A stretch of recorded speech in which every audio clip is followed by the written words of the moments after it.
Pangan tidak perlu kita impor, harus kita kelola pertanian dengan baik. Mampu kita, saya yakin apabila saya diberi kepercayaan oleh rakyat Indonesia bersama tim yang saya susun, bersama anak-anak yang paling pintar, saya yakin tidak perlu kita impor. A few moments later. Untuk kasih susu ke anak-anak kita, ya kan?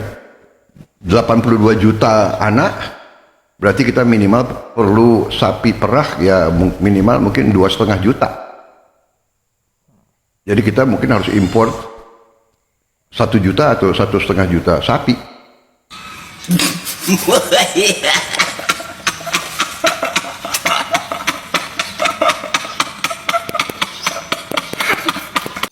Maaf yang punya konten, permisi saya mau numpang setip ya mengenai tanggapan bahwa Prabowo mau impor 1,5 juta sapi buat ngasih susu gratis. Nah gini, mengingatkan kembali pada sejarah dari kakekku tahun 74, di mana di tanah Pulau Jawa itu mengelola sapi peras. Sapi peras itu sapi Bali kata orang itu ya, sapi perah atau sapi peras pokoknya.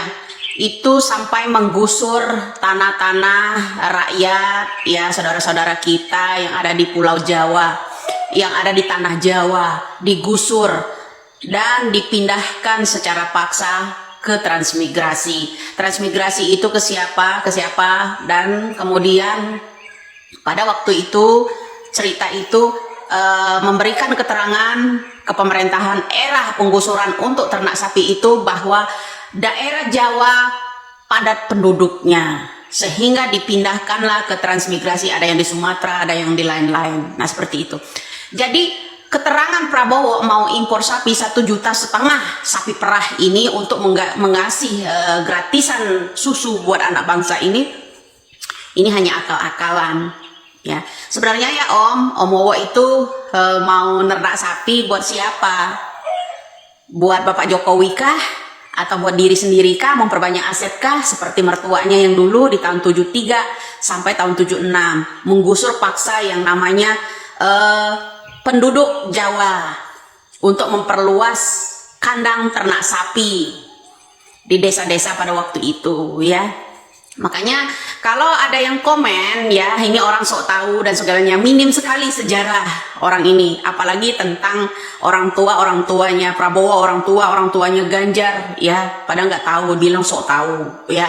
Jadi gini, mengingatkan saya cerita kakek saya, orang tua saya pada kala tahun 73 sampai 76 itu penggusuran paksa untuk ternak sapi.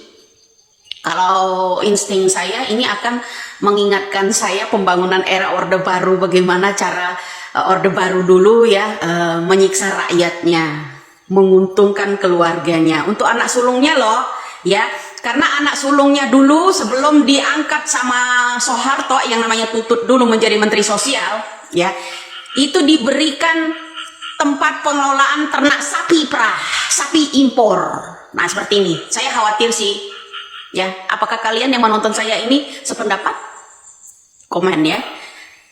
Kalau memang dia mau impor sapi perah 1,5 juta ekor loh, 1,5 juta ekor itu nggak sedikit, tanah siapa yang akan digusur? Ya kan?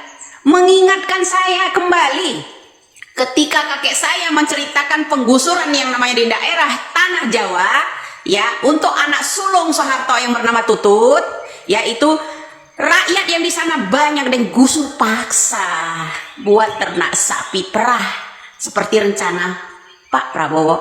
Salam waras, salam NKRI. Semoga orang-orang tua yang di atas saya membenarkan ini ya, benar adanya ucapan saya ini, fakta itu, datanya ada.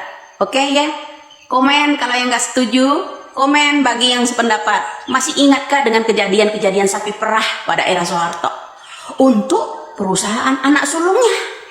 Oke, selamat pagi. Halo guys, oke. Di sini saya mau bantu hitung-hitung buat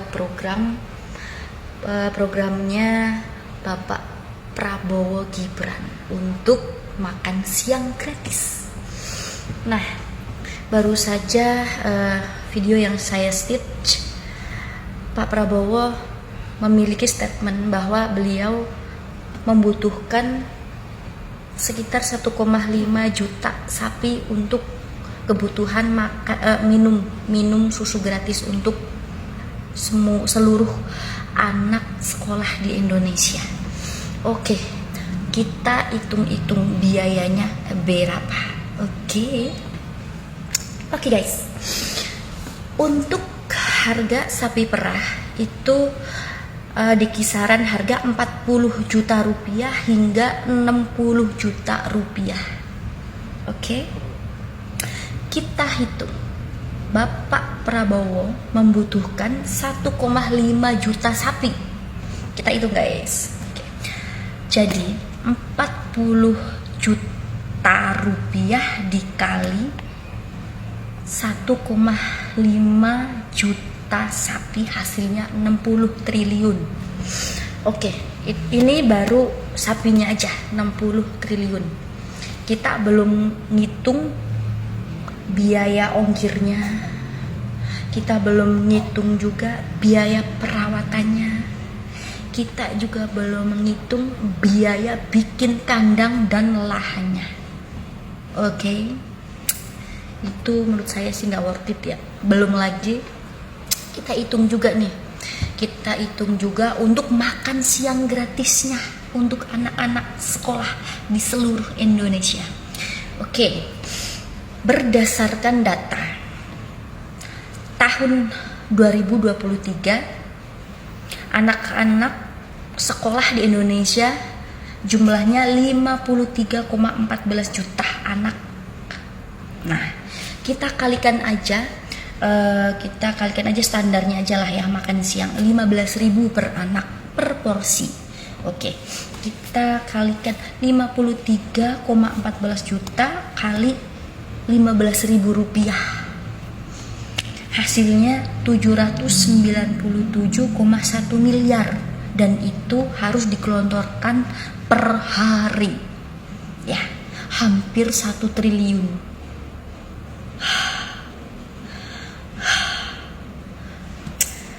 Ya, jadi untuk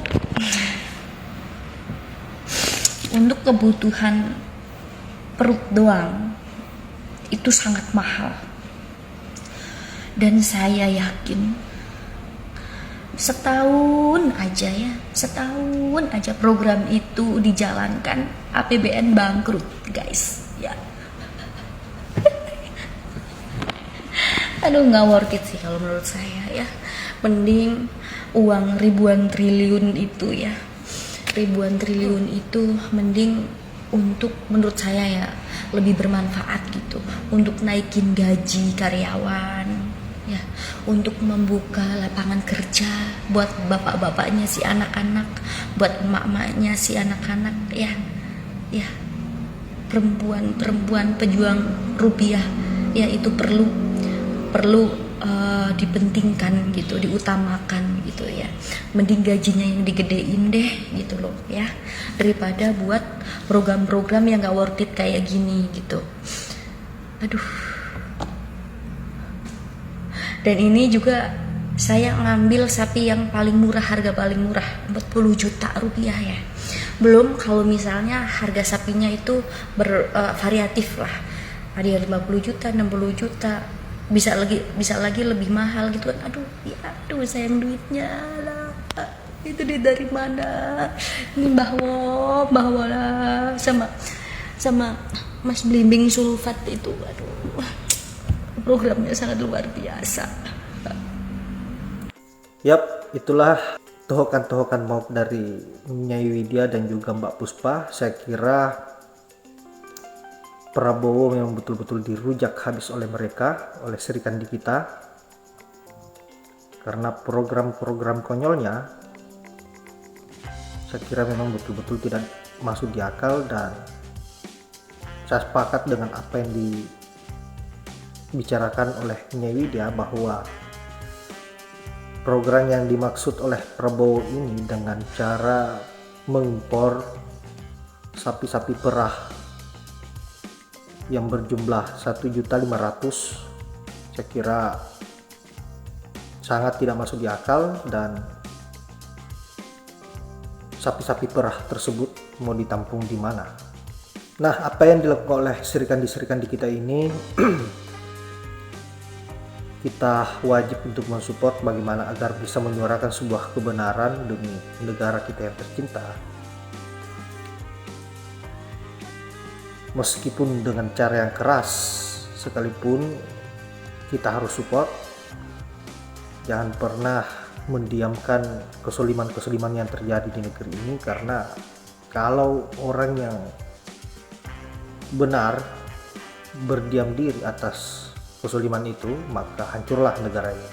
Maka dari itu, setiap apa yang disuarakan oleh serikandi NKRI maupun netizen yang menyuarakan soal kebenaran dan juga mengkritisi kebijakan-kebijakan yang tidak rasional, saya kira wajib kita support.